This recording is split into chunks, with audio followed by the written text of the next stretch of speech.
That said, let's get right into the crux of what we want to talk about, and that is the positional needs we need on defense. The other team's quarterback must go down, and he must go down hard. Now, of course, this is going to be in the same format as I had in the offensive one that we did 2 days ago right here. And I put a link in the description. You can check it out after this video if you haven't seen that one initially. But of course, I put Coach Graham here taking a look at this.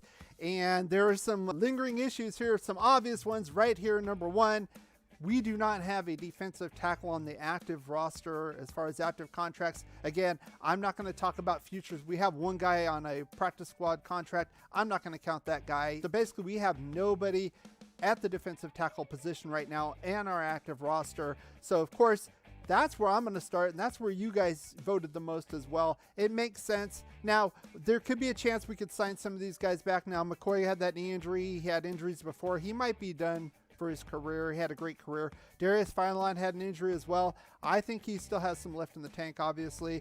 That can be an opportunity. Solomon Thomas, he's probably going to go out and try to get more money. He had a pretty good season for us. Quentin Jefferson could be a possibility, as well as Hankins could come back. I doubt it, though. I would say these two are probably most likely if we're going to re-sign any of these players, but I want to focus on some of the possible free agents and rookies that would target here.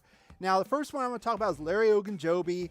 Now, I talked about him in my salary cap video, and, I'm very impressed with this guy. I liked him when he was in Cleveland. He had kind of a rough 2020 season, his last year in Cleveland, signed a one-year deal with the Bengals, and kind of went gangbusters, had 7 sacks, was disruptive in the middle. It's something exactly we need. He can also play over the nose, and that's going to be something Graham likes to do. He likes to mix it up. Sometimes he likes to play a 3-4, sometimes a 4-3, sometimes a base nickel. He likes to mix it up and kind of attack the weaknesses of the offense. A very cerebral kind of a guy. That's why I talked about in the last live stream. I am looking forward to seeing him in action. I think it's definitely an upgrade over Gus Bradley. And I think he could fit the bill as far as versatility. And you're going to be hearing me say that a lot in this video because that's what Coach Graham needs for his defense. Now, he can do that as well as Akeem Hicks. He's a free agent from the Chicago Bears. Big guy, 6'5", 330. He can play over the nose if we need him to. Big, strong, upper body kind of guy. I've seen him push around guards and centers like they were nothing, even one arm, and just drive them right back into the quarterback, create disruptions. Again, we get somebody, one of these guys, I would love to get one of these guys here, create disruptions in the middle, couple him with the unique and Max on the edges. It would be a nightmare type of defensive line for the quarterback.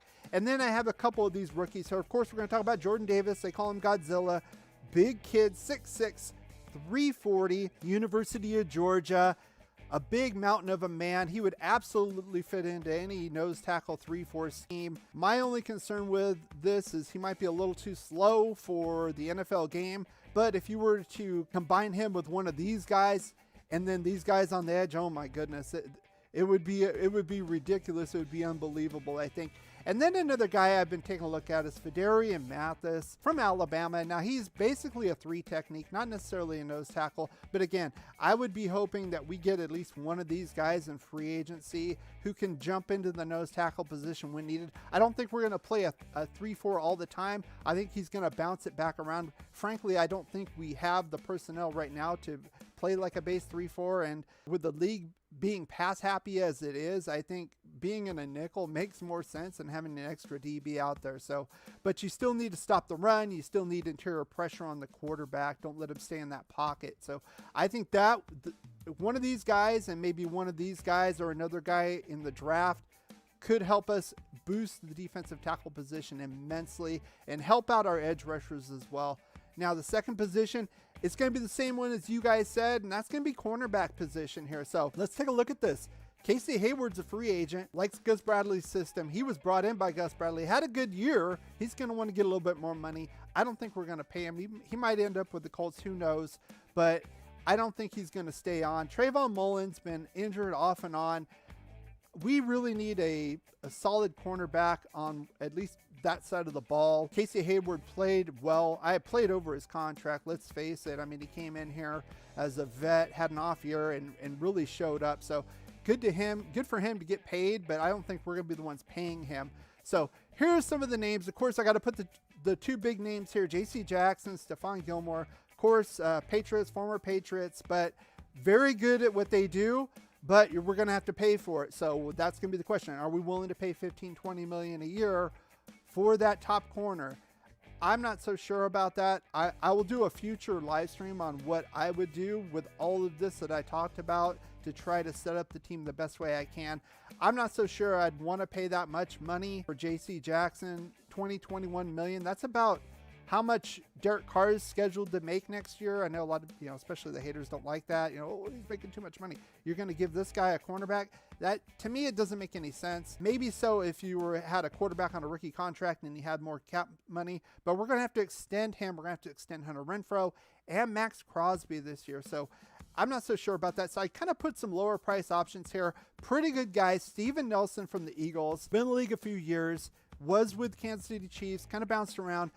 Had a pretty good year opposite Darius Slay with the Eagles. $7 million, I think that's doable, and I think that's a good enough right now. And also this guy right here, Bryce Callahan, Denver Broncos. I always like this guy. He's always kind of been a pain in our butt, and when we play him, when he's not hurt, he did have a knee injury this year. I hope he's well enough to come back. I would love to sign this guy for, and again, estimating about $6 million based on Spot Track estimations. I think that would be pretty good. Now, his only knock really is that he's kind of on the small side. I think he's like 5'9", so he's more of a slot kind of guy, but he can play with the big guys too. He is more physical. I think he would be a nice addition. Plus, that kind of renews that rivalry, the divisional rivalry with the Broncos. And then a couple guys possibly targeting here as far as corners. Andrew Booth, kind of a do-it-all kind of a guy, very versatile. He can play man, he can play zone. I don't know if he's going to be there at 22. If he is, that's a definite possibility for that pick. And then Kaiir Elam, one of the top corners, I would say, in the draft. He probably won't be there. University of Florida. A bigger kid, longer reach, 6'2", 196. Adept at playing the man coverage. I'm sure he could play zone as well, but that could be like a shutdown corner. If he fell to us, I think they would be hard-pressed not to pass up on a guy like this if he gets to 22. I really don't think he will, but I'm probably thinking if realistically, we're probably going to have to go for a cheaper route here to fill this position and then get some backups for there.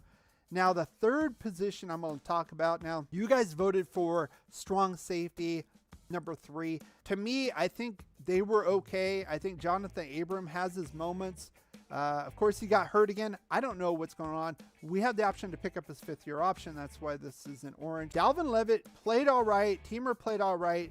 We could get another lower cost option there. I don't think that's as big a priority to me as linebacker, and specifically outside linebacker. I mean, we paid a ton of money to Corey Littleton, and he basically lost his job to a rookie, Devon Diablo. Let's talk about that. This is a kid who was a rookie who missed most of training camp with a knee injury, and he ended up beating out Corey Littleton. Corey Littleton was relegated to special teams, making like $14 million a year. It's absolutely ridiculous. KJ Wright, we picked him up basically off the scrap heap. Nobody else wanted him late in training camp. You could tell his best days are behind him. He was a great player at one time. Again, I don't think he has it anymore. Nick Morrow was hurt the whole year. That would be an opportunity to maybe bring him back in. I'm not so sure about that. And then Denzel Perryman, we got him for one more year. So I think we're probably not going to re-sign him, to be honest with you. Probably not going to be able to afford him. He had a great year last year, top 5 in the league in tackles. He's going to want more money. We're going to have him for one more year. But for right now, this offseason, I think the outside linebacker is what we need right now to buffer this linebacking core. And here are some of the guys I took a look at and who I would want. Now, we got Anthony Barr here. You could say, well, he's more of a defensive end. I would say he's more of a 3-4 outside linebacker defensive end type guy. Again, this is more versatility we could use. Also, he can cover short to intermediate range. He's done that. He's gotten interceptions. I think, and I think the price is right. I think he's about 29 years old, so he's not kind of over the hill yet. I think he's still got a couple more good years left in him. And again, same thing with Dante Hightower, former Patriot. I got to add him in here, but these two play very similarly. They can rush the passer. They can also play in coverage, and they're playmakers. The ball comes loose around these guys. They can poke it out. They get picks. They make plays, and we need to increase our turnovers. We only had 15 last year. Ridiculous. Only 6 interceptions. Pathetic. We need more playmaking on the defensive side of the ball, more strip sacks, more fumbles, more interceptions. I think we can get one of these guys, poke him on the outside linebacker. They could also play off tackle if we're going to run a 3-4 here and there, and then you put Perryman on inside linebacker next to him. That would work as well on some plays. And then a couple guys here. Devin Lloyd, highest rated linebacker, looked very good on tape. He can kind of do it all. Unfortunately, I don't think he's going to fall to this at 22. He might. You never know. But that's a definite possibility here. And then this guy right here, Mike Jones Jr. If you're a Raider fan for a while, you might remember the name Mike Jones. He was a former linebacker for the Raiders. He also made that big play in the Super Bowl with the Rams, stopping the Titans from tying the game. This is his son. But this guy's a little bit lighter than his dad. He's more of a Jeremiah Owusu-Koramoah kind of guy, a JOK kind of guy, smaller guy. He can play outside linebacker, but he also plays safety. Again, we're getting that versatility. And right now it looks like maybe second, third round we could get him. I think that would be a good price to plug another young guy in here like that if we could get him. Regardless of what we do here, I'd like to get one of these guys. But yeah, getting a guy like that and the versatility would be great. Again, same thing with like Devian Diablo. He came in as a safety and now he's playing linebacker. I think he can kind of bounce these guys around. I think that would fit Coach Graham's scheme that he wants to do.